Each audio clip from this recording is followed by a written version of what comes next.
Assalamualaikum warahmatullahi wabarakatuh. Perkenalkan, nama saya Kemala Kusnul Khotimah dengan NIM 20108025. Di sini saya akan mempresentasikan praktikum fisika tugas postes modul 2 dan saya kebagian dengan judul osilator harmonik sederhana atau bandul.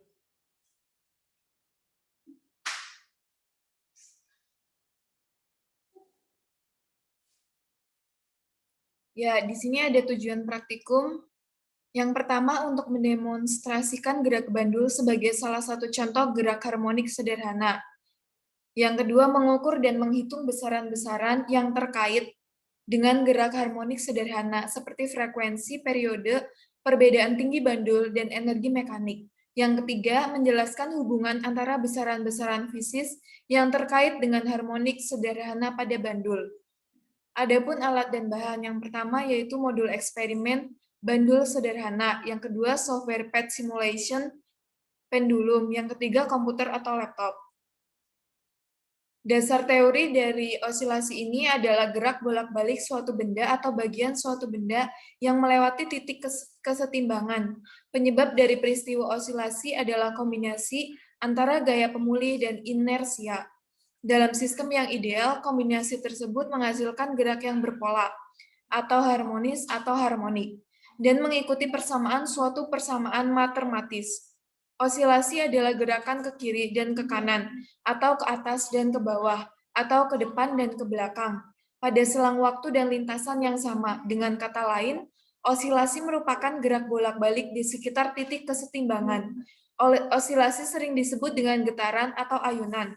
Fenomena gerak osilasi banyak ditemukan dalam kehidupan sehari-hari. Contohnya pada sistem massa pegas, gerak elektron di dalam atom, perilaku arus dan tegangan di dalam rangkaian listrik, orbit planet, dan gerak pendulum. Persamaan matematis hanya bisa dihasilkan oleh sistem yang ideal. Salah satu contoh sistem ideal dan sederhana adalah benda bermassa yang dikaitkan dengan pegas. Jika benda tersebut ditarik, maka pegas akan berusaha mempertahankan keadaan awalnya dengan cara memberikan gaya kepada benda. Gaya tersebut disebut sebagai gaya pemulih. Akibatnya, benda akan bergerak menuju titik kesetimbangan.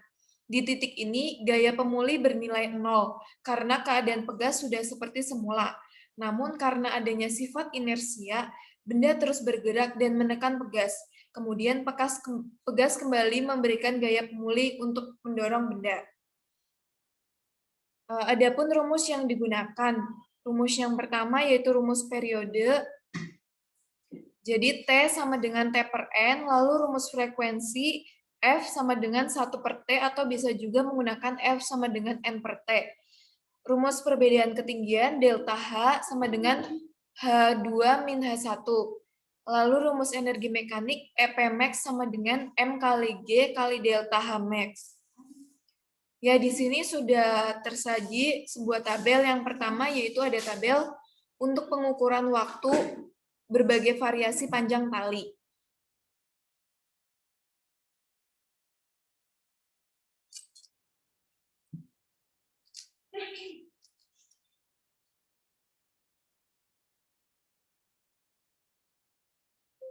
Di sini saya menggunakan software pad simulation. Tampilannya yaitu seperti ini. Nanti kita pilih lab, ada pilihan intro, energi, lalu lab. Terus pilih aja yang lab.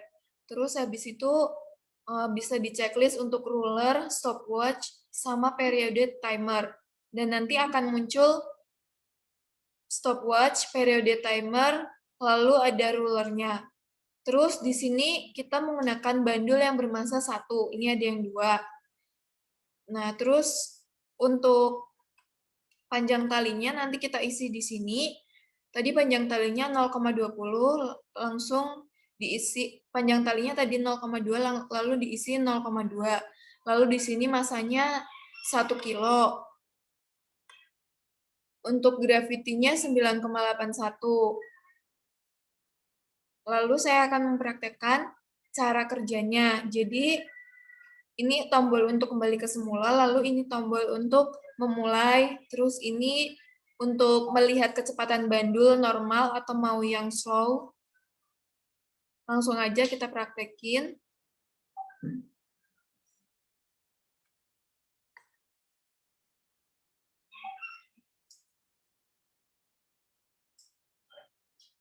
Saya akan ambil panjang tali di nomor 1, yaitu 0,2. Lalu kita isi di sini 0,2, masanya 1 kilo.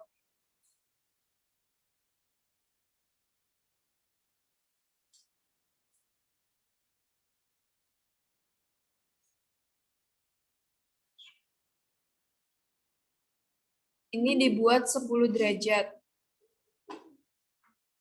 Lalu kita hitung sampai bandulnya 20 kali, dan nanti kita lihat dari stopwatch-nya dan hasil dari periode timernya. Ya, langsung aja. Ya, ini sampai 20 kali, lalu nanti kita isi hasil dari stopwatch-nya di sini. Ini kita mencobanya 3 kali. Misalnya nanti perhitungan yang pertama sudah, lalu kita isi di sini hasil stopwatch-nya, nanti kalau yang kedua sudah, lalu isi di sini, yang ketiga udah, lalu isi di sini. Untuk rata-ratanya dari jumlah perhitungan 1, 2, dan 3 dibagi 3. Lalu akan dihasilkan rata-rata seperti ini. Untuk periodenya nanti diisi langsung di sini. Dan untuk perbedaan ketinggian, lalu perhitungannya pakai rumus. Jadi ada pun cara manual untuk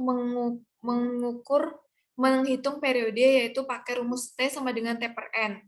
Lalu untuk frekuensinya F sama dengan 1 per T, bisa juga pakai yang Fn per T. Nah, untuk perbedaan ketinggiannya kita pakai rumus yang ada di sini. Nah, tadi buat nyari perbedaan ketinggiannya, kita hitung pakai penggaris.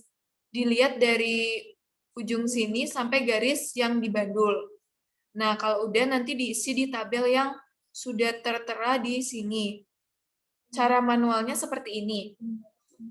Lalu ada pun grafiknya. Jadi ini waktu, lalu ini masa bandul. Jadi semakin lama waktunya dan semakin besar masa bandulnya, periodenya akan bertambah. Lalu yang grafik pengukuran waktu dengan variasi panjang tali juga ini, semakin lama waktu dan semakin besar masa bandul, tidak mempengaruhi beda ketinggian. Jadi tetap hasilnya sama rata. Lalu ini semakin lama waktu, semakin besar masa bandul, frekuensinya akan menurun. Lalu yang ini semakin lama waktunya dan semakin besar masa bandulnya, energi mekanik tidak terpengaruhi, jadi hasilnya sama. Yang kedua ada tabel 2, yaitu sajian data untuk pengukuran waktu untuk berbagai variasi masa bandul. Kalau yang tadi variasi panjang tali, kalau yang sekarang masa bandul. Jadi hanya masanya yang diganti di dalam PET simulation. Langsung aja kita contohin. Saya akan ambil yang nomor 1 ya. Jadi masanya diganti 0,2.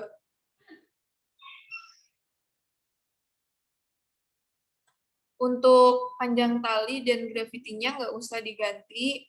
Ini kita kembaliin ke awal.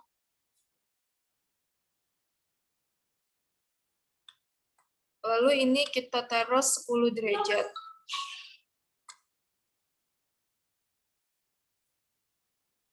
Lalu kita hitung sampai 20 kali. Bisa di normal atau mau slow, biar ngitungnya gampang. Ya, kalau udah nanti stopwatch dan periode timernya sama, ditaruh di tabel yang ada di sini. Nah, untuk perbedaan ketinggiannya bisa dihitung pakai manual, energi mekanik, dan frekuensi dan periode juga bisa dihitung dengan secara manual. Nah, lalu ada hasil dari grafiknya. Jadi, semakin lama waktu dan semakin besar masa bandulnya tidak mempengaruhi periode, jadi tetap sama hasilnya. Ini juga semakin besar bandulnya tidak mempengaruhi beda ketinggian. Lalu kalau yang ini semakin lama waktu dan semakin besar masa bandul, frekuensinya akan turun. Lalu energi mekanik tetap sama. Ya, lalu ada tabel yang ketiga, yaitu sajian data untuk pengukuran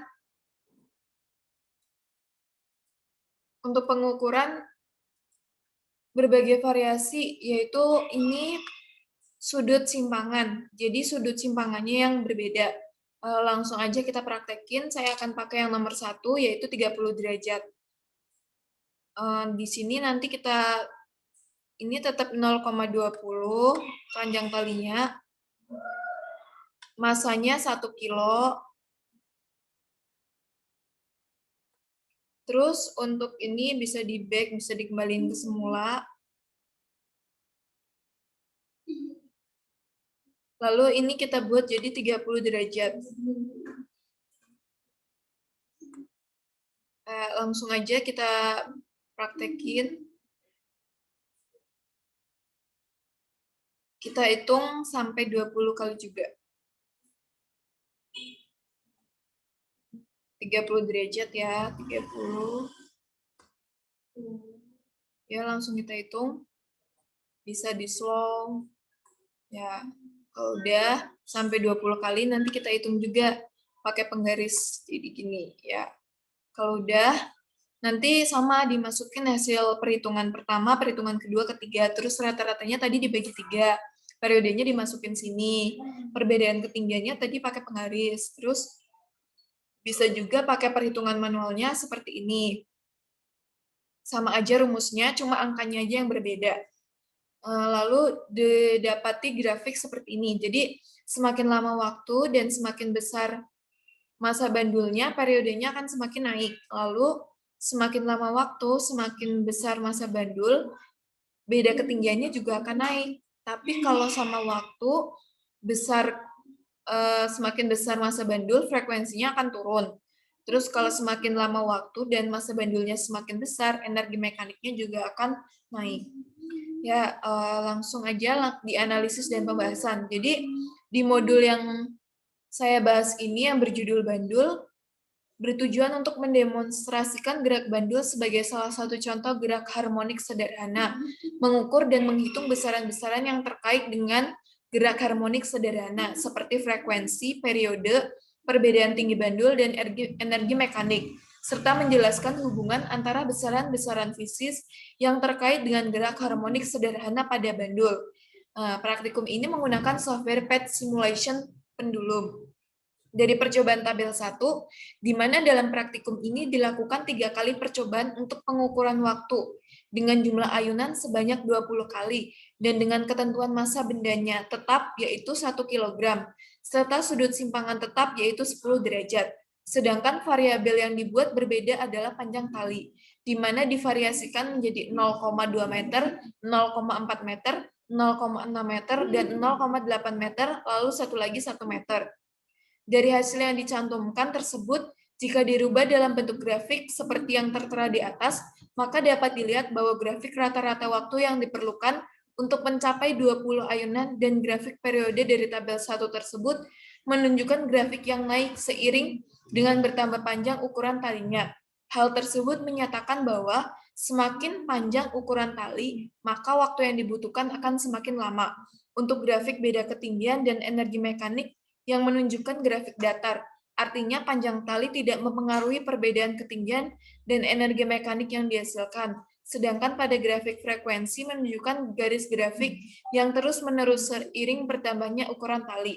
Hal ini menunjukkan bahwa semakin panjang ukuran tali, maka frekuensinya semakin kecil.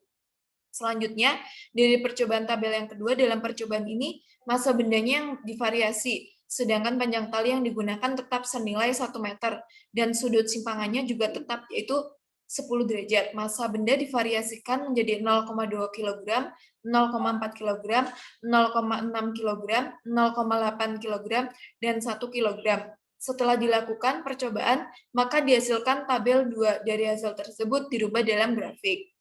Ya, sekian presentasi yang dapat saya sampaikan. Mohon maaf apabila ada kekurangan. Wassalamualaikum warahmatullahi wabarakatuh.